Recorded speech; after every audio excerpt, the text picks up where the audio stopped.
नमस्कार बंधुरा आज मकर संक्रांति ताई आपनादेर सकलके मकर संक्रांतिर अनेक अनेक शुभेच्छा जानाई। मकर संक्रांति उपलक्षे आज आमी निये एसेछि चितई पिठे एवं दूध चितई पिठेर रेसिपि। এই রেসিপি ফলো করে আপনারা খুব সহজেই চিতই পিঠে বাড়িতে তৈরি করে ফেলতে পারবেন। এই চিতই পিঠেগুলোকে সাধারণত মাটির ছাঁচ অর্থাৎ সরাতে তৈরি করা হয়, কিন্তু এই সরাতে চিতই পিঠে তৈরি করবার সময় অনেক সময় বিভিন্ন রকমের সমস্যার সম্মুখীন হতে হয়। তাই আজ আমি একেবারে সহজ পদ্ধতিতে কোনো রকমের মাটির ছাঁচ ছাড়াই এই চিতই পিঠে কড়াইতে তৈরি করে দেখাবো। তাহলে চলুন দেরি না করে রেসিপিটি দেখে নেওয়া যাক। এই চিতই পিঠে তৈরি করবার জন্য আমি এখানে নিয়ে নিয়েছি তুলাই পাঞ্জি চাল। আপনারা চাইলে আতপ চাল দিয়েও এই চিতই পিঠেগুলোকে তৈরি করে নিতে পারবেন।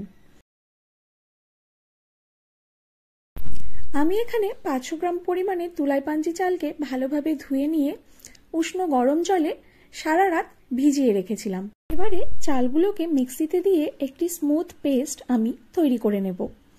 চালগুলোকে পেস্ট করবার সময়ে কোনোভাবেই ঠান্ডা জল ব্যবহার করবেন না, অল্প একটু উষ্ণ গরম জল দিয়ে চালগুলোকে পেস্ট করলে এই পেস্টটা খুব ভালো হবে।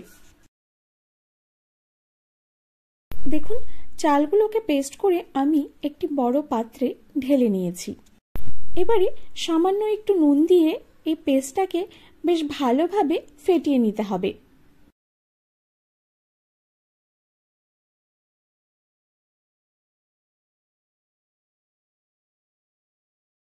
দেখুন আমাদের চিতই পিঠের ব্যাটার কিন্তু একেবারেই তৈরি হয়ে গিয়েছে। এবারে চিতই পিঠেগুলোকে আমি এক এক করে তৈরি করে নেব। চিতই পিঠেগুলোকে তৈরি করবার জন্য আমি এখানে একটি লোহার কড়াই নিয়ে নিয়েছি। কড়াইটিকে হালকা গরম করে নিয়ে আমি কড়াইতে ভালোভাবে তেল মাখিয়ে নিচ্ছি। এবারে গ্যাসের ফ্লেম বাড়িয়ে দিয়ে আমি এই কড়াইটিকে ভালোভাবে গরম করে নেব। কড়াইটা ভালোভাবে গরম হয়ে গেলে একটি টিস্যু পেপারের সাহায্যে কড়াইটাকে আমি ভালোভাবে মুছে নেব। এইরকম একটি হাতার সাহায্যে এক হাতা ব্যাটার নিয়ে আমি কড়াইয়ের ঠিক মাঝখানে দিয়ে দিচ্ছি।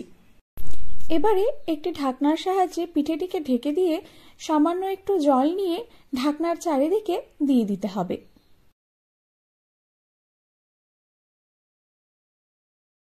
2 মিনিট পর ঢাকাটা তুলে নিচ্ছি। দেখুন পিঠেটা কি সুন্দরভাবে তৈরি হয়েছে। এবারে আমি আরো একটি পিঠে তৈরি করে দেখাচ্ছি। দ্বিতীয় পিঠেটি তৈরি করবার সময়ে কোনো রকমের অয়েল ব্রাশ করবার প্রয়োজন নেই, টিস্যু পেপার দিয়ে আরেকবার মুছে নিলেই চলবে। প্রত্যেকবার পিঠেটা দেবার সময়ে হাতা দিয়ে এইভাবে একটু ব্যাটারটাকে গুলিয়ে নিয়ে তারপর ব্যাটারটা কড়াইতে ছাড়তে হবে। দেখুন পিঠের ব্যাটারটাকে আমি হাতার সাহায্যে কড়াইতে দিয়ে দিয়েছি। এবারে ঢাকনার সাহায্যে কড়াইটিকে আমি ঢেকে দিচ্ছি। তারপর ঠিক একইভাবে ঢাকনাটির চারিদিকে জল দিয়ে দিচ্ছি। এইভাবে ঢাকা দিয়ে 2 থেকে 3 মিনিট হাই ফ্লেমে স্টিম করে নেবার পর দেখুন এই চিতই পিঠেটিও একেবারে পারফেক্টভাবে তৈরি হয়ে গেছে। চিতই পিঠেগুলো তৈরি করবার সময় কিন্তু গ্যাসের ফ্লেম কমালে চলবে না, গ্যাসের ফ্লেমটাকে হাই করে নিয়েই এই চিতই পিঠেগুলোকে তৈরি করতে হবে। দেখুন আমি এখানে আরো কয়েকটি চিতই পিঠে তৈরি করে নিয়ে নলেন গুড় দিয়ে পিঠেগুলোকে পরিবেশন করেছি। নলেন গুড় দিয়ে এই পিঠেগুলো খেতে কিন্তু অসাধারণ লাগে।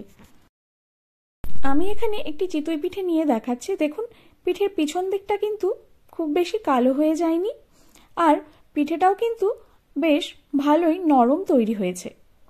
একটি পিঠে আমি একটু ভেঙেও দেখাচ্ছি। দেখুন ভেতরটা কি সুন্দর জালিদার হয়েছে। এবারে আরো কয়েকটি চিতই পিঠে তৈরি করে নিয়ে আমি দুধ চিতই তৈরি করব। দুধ চিতই তৈরি করবার জন্য আমি এখানে 1 লিটার পরিমাণে দুধ নিয়ে দুধটাকে ভালোভাবে ফুটিয়ে নিচ্ছি। কিছুদিন আগে আমি আমার চ্যানেলে নলেন গুড়ের পায়েস এবং পাটিসাপটা বানানোর সহজ রেসিপি শেয়ার করেছি। আপনারা সেই ভিডিওগুলি দেখতে চাইলে ওপরে থাকা আই বাটন অথবা ডেসক্রিপশন বক্সে থাকা লিংক থেকে অবশ্যই দেখে নেবেন।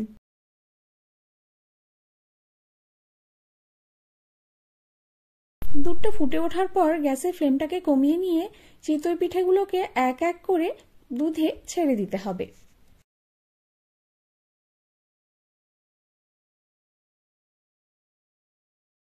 এবারে পরিমাণ মতো নলেন গুড় দিয়ে দুধটাকে ভালোভাবে ফুটিয়ে নিতে হবে, যাতে গুড়টা ভালোভাবে দুধের সাথে মিশে যায় আর এই রসটাও যেন পিঠেগুলোর ভেতর ভালোভাবে ঢুকে যায়।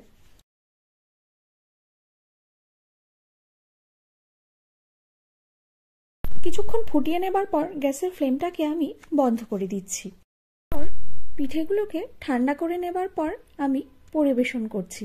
দেখুন, ঠান্ডা হয়ে যাওয়ার পর পিঠের রসটাও কিন্তু অনেকটাই ঘন হয়ে এসছে। রেসিপিটি ভালো লাগলে ভিডিওটিতে অবশ্যই লাইক এবং কমেন্ট করবেন। Thank you.